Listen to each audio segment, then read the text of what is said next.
बाहर ने taxi hire की और ड्राइवर से कहा, स्टीफेंस हाई स्कूल। ड्राइवर ने टैक्सी का किया और स्टीफेंस की तरफ घुमा ली। अविन टैक्सी सीट हुए सोच रहा था, चलो एक एक का ये काम तो पूरा हुआ, अब जल्दी से हर्ष के एडमिशन की बाकी की फॉर्मेलिटीज़ भी आज ही पूरी कर देता हूँ। हर्ष और कुणाल बेचारे कब से मेरा स्कूल के गेट पर वेट कर रहे होंगे। तभी अविन को जेब में कुछ अजीब सा फील हुआ। उसने जेब में हाथ डाला और मन ही मन बोला, इस वॉलेट ने तो मेरी ज़िंदगी का मकसद ही बदल दिया है। अब पता नहीं अपनी कौन सी विश मुझसे पूरी करवाना चाहता है। अविन ने वॉलेट से ब्लैक कार्ड हाथ में लिया और वो मैसेज पढ़ा, साकार डिपार्टमेंट स्टोर के वॉशरूम में ठीक 1 घंटे 10 मिनट के बाद तुम्हें भावेश भंडारी से मिलना है, जिसके बैग में स्टोन बॉक्स होगा। अविन मैसेज पढ़ हैरान हो गया। वो धीरे से बोला, व्हाट रबिश, अब ये भावेश भंडारी कौन है और स्टोन बॉक्स, उसका क्या करना है मुझे? अविन मैसेज पढ़ परेशान हो गया। वो मन ही मन बोला, ये कैसा मिशन है, इस मैसेज को इग्नोर भी नहीं कर सकता, लेकिन ये मैसेज क्लियर भी तो नहीं है। अविन ने वो मैसेज एक बार फिर पढ़ा और फिर कुछ सोच उसने ड्राइवर से कहा, ये साकार डिपार्टमेंट स्टोर किस तरफ है? ड्राइवर ने उससे पूछा, दिल्ली में 2 साकार डिपार्टमेंट स्टोर हैं, आप कौन से वाले की बात कर रहे हैं? अविन ड्राइवर का सवाल सुन सोच में पड़ गया। अब ये और नया कन्फ्यूजन है, मैसेज में तो ऐसा कुछ लिखा ही नहीं है। तभी ड्राइवर ने आगे कहा, एक साकार डिपार्टमेंटल स्टोर तो स्टीफेंस जाते हुए इसी रूट पर ही आएगा और दूसरा वाला तो यहाँ से लगभग 10 किलोमीटर दूर होगा। अविन ने कुछ सोचकर जवाब दिया, तो इस रूट वाले डिपार्टमेंट पर ही टैक्सी रोक देना। ड्राइवर ने कहा, वेटिंग का अलग चार्ज। अविन ने कहा, कोई बात नहीं। ड्राइवर ने कहा, कितना टाइम लगेगा वहाँ? अविन ने उसके इस सवाल से इरिटेट होकर मन ही मन कहा, पैसा मिल जाए फिर भी इसे टाइम की पड़ी है। अब उसने कुछ रूड टोन में कहा, कम से कम 1 घंटा 10 मिनट। अविन का जवाब सुन ड्राइवर हंस दिया और बोला, आप टीचर हैं? अविन चौंक कर बोला, हाँ, लेकिन इससे तुम्हें क्या? नहीं, बस ऐसे ही पूछ लिया, टीचर हो तभी 1-1 मिनट का हिसाब रखते हो। ड्राइवर की ये बात सुन अविन को भी हंसी आ गई। तभी ड्राइवर ने टैक्सी की स्पीड कम कर दी और लेफ्ट साइड टर्न ले लिया। ठीक उसी वक्त ब्लैक कलर की कार टैक्सी को ओवरटेक कर तेज़ी से आगे निकल गई। उस कार की स्पीड इतनी तेज़ थी कि अविन ने विंडो से झांकते हुए उस कार को देखा और तभी उसकी नज़र उस कार की नंबर प्लेट पर गई। वो कुछ सोच मन ही मन बोला, ये तो इंस्पेक्टर आरती की गाड़ी है। उसी वक्त ड्राइवर ने भी विंडो से बाहर देखा और ज़ोर से चिल्लाया, ओ गधे की औलाद, देख कर चलाना नहीं आता, अंधा है क्या? अविन ये सुन ड्राइवर से बोला, जाने देना भाई, वो इंस्पेक्टर आरती रावत की गाड़ी है, उससे पंगा लिया तो लेने के देने पड़ जाएंगे। ड्राइवर ने चौंक कर पीछे मुड़ अविन को देखा और पूछा, आपको कैसे पता? क्या आप जानते हो उसे? अविन ने बहुत ही रिलैक्स होकर कहा, बड़ी अच्छी तरह से जानता हूँ, मेरी दोस्त है। ये सुन टैक्सी ड्राइवर चुप हो गया और उसने टैक्सी की स्पीड बढ़ा दी। कुछ देर बाद ड्राइवर ने सिग्नल पर आरती की कार को ओवरटेक किया, लेकिन ऐसा करते हुए टैक्सी आरती की कार से टकरा गई। ये बहुत ही माइनर एक्सीडेंट था, लेकिन आरती जल्दी से कार का दरवाज़ा खोल बाहर निकली और टैक्सी के सामने जाकर खड़ी हो गई। टैक्सी ड्राइवर को टैक्सी रोकनी पड़ी। ये देख अविन मन ही मन बोला, आखिर इसने आरती से पंगा ले ही लिया, अब भगवान भी इसे नहीं बचा सकते। आरती टैक्सी के ड्राइवर साइड वाली विंडो के पास आई और उसने ड्राइवर को घूरते हुए बोली, पी कर चला रहा है क्या? चल बाहर निकल। आरती की कमांडिंग आवाज़ सुन ड्राइवर घबरा गया। वो मैडम, गलती से मिस्टेक हो गई, इस बार जाने दो। आरती ज़ोर से चिल्लाई, कमीने, पुलिस की गाड़ी को टक्कर मारता है और एटीट्यूड दिखाता है, चल लाइसेंस और टैक्सी के पेपर्स दिखा। उसी वक्त अविन ने आरती को देखा और हाथ ऊंचा कर बोला, इंस्पेक्टर आरती। आरती अविन को उस टैक्सी में देख चौंक गई। अरे अविन, तुम यहाँ टैक्सी में क्या कर रहे हो? आरती का सवाल सुन अविन मन ही मन बोला, अजीब सवाल है, इसे पता नहीं क्या इंसान टैक्सी में क्या करता है। उसने आरती से कहा, खड़ा तो नहीं रह सकता तो बैठा हूँ। आरती उसका जवाब सुन हंस दी और बोली, आई मीन मैं तुम्हारे स्कूल की तरफ ही जा रही हूँ, चलो मैं तुम्हें छोड़ दूँगी। अविन खुद से बोला, इसके साथ गया तो 1 घंटे बाद वाला टास्क अधूरा रह जाएगा। उसने मना करते हुए कहा, अरे नहीं, क्यों इस टैक्सी वाले के पेट पर लात मार रही हैं आप? जाइए, मैं टैक्सी से चला जाऊंगा। आरती ने कहा, तुम्हारी ये बात मुझे बहुत अच्छी लगती है। किसी को कमिटमेंट दे दिया तो उसे पूरा ही करके तुम्हें चैन आता है।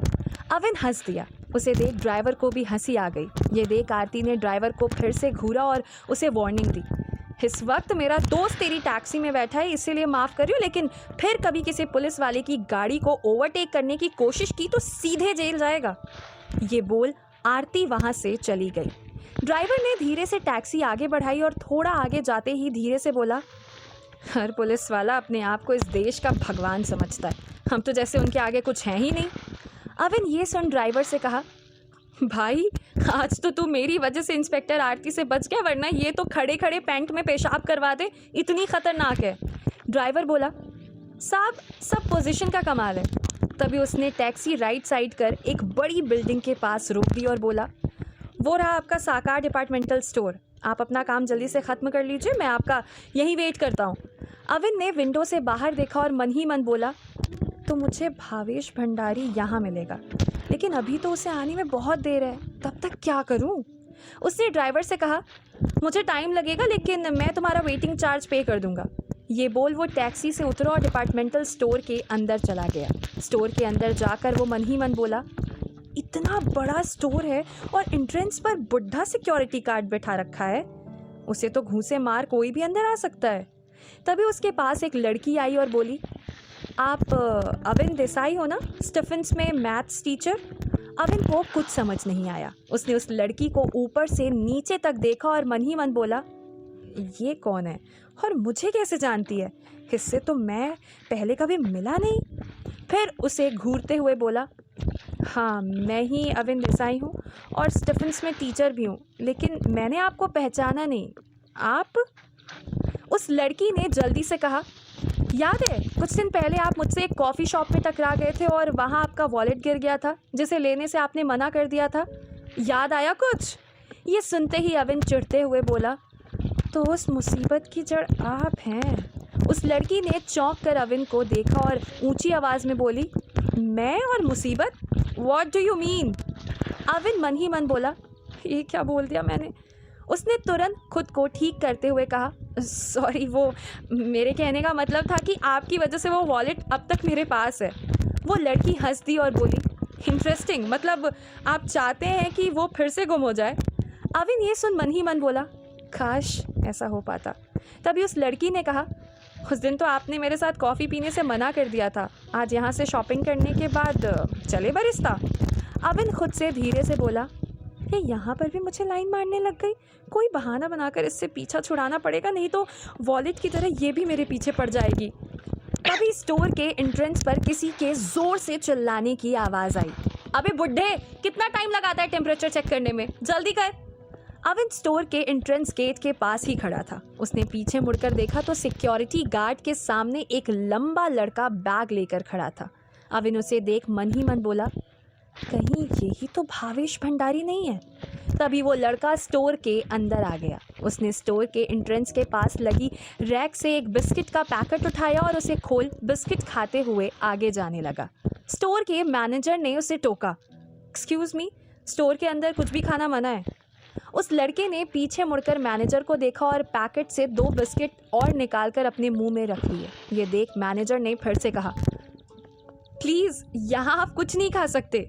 लेकिन उस लड़के ने इस बार भी मैनेजर की बात इग्नोर कर दी और वहाँ से फुल एटीट्यूड के साथ आगे चला गया। वो मैनेजर उसे पकड़ने उसके पीछे गया। ये सब देख उस लड़की ने अविन से कहा, कितना बदतमीज़ लड़का है, बिल्कुल भी मैनर्स नहीं है। अविन उसका कमेंट सुन हंस दिया। उस लड़की ने उसे घूरा और पूछा, आप मेरी बात सुन हंसे क्यों? अविन ने कहा, तो आप लड़कियां हम लड़कों को ऐसे जज करती हैं? उस लड़की ने कहा, और नहीं तो क्या, वैसे आप तो बहुत जेंटलमैन लगते हैं, चलेंगे ना मेरे साथ कॉफ़ी पीने? अविन ने मन ही मन कहा, अजीब लड़की है, ज़बरदस्ती मेरे गले पड़ रही है। तभी अचानक स्टोर में फायरिंग की आवाज़ हुई। वो लड़की घबरा गई और अविन का हाथ पकड़ उसके पीछे खड़ी हो गई। अविन को उसका यूं टच करना बहुत अजीब लगा, पर तभी एक बार फिर से फायरिंग की आवाज़ आई। अब अविन भी थोड़ा सा डर गया। वो मन ही मन बोला, ये यहाँ हो क्या रहा है? उसके बाद स्टोर में सायरन बजने लगा और लोग इधर उधर दौड़ने लगे। एंट्रेंस पर खड़ा सिक्योरिटी गार्ड सायरन की आवाज़ सुन दौड़कर अंदर आया। फिर वो लंबा लड़का भी कंपार्टमेंट के पीछे से दौड़ता हुआ वहां पहुंच गया। उसके हाथ में पिस्तौल थी। अविन के पीछे खड़ी उस लड़की ने ये देख अविन को और मजबूती से पकड़ लिया। तभी उस लड़के ने स्टोर का गेट अंदर से बंद किया और सिक्योरिटी गार्ड से ऊंची आवाज़ में बोला, यहाँ से कोई बाहर गया या बाहर से कोई अंदर आया तो कल से तुझे ये नौकरी करने की ज़रूरत नहीं पड़ेगी।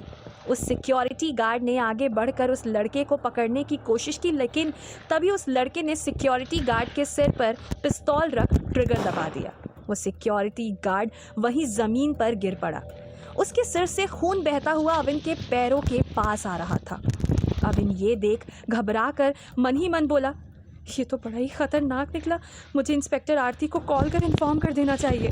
अविन ने चुपके से मोबाइल निकालने के लिए अपनी जेब में हाथ डाला, पर तभी उस लड़की की नज़र उस पर पड़ गई।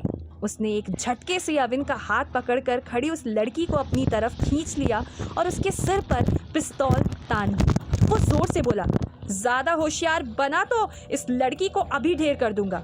वो लड़की जोर से चिल्लाई, अविन हेल्प मी प्लीज, बचाओ मुझे। तभी जोर से गोली चलने की आवाज़ आई और अविन बुरी तरह से डर गया। उस लड़के ने आखिर किस पर चलाई होगी ये गोली? क्या अविन भावेश भंडारी से मिल पाएगा? क्या वो लड़की बच पाएगी? डियर लिसनर, इस कहानी को आपका प्यार देने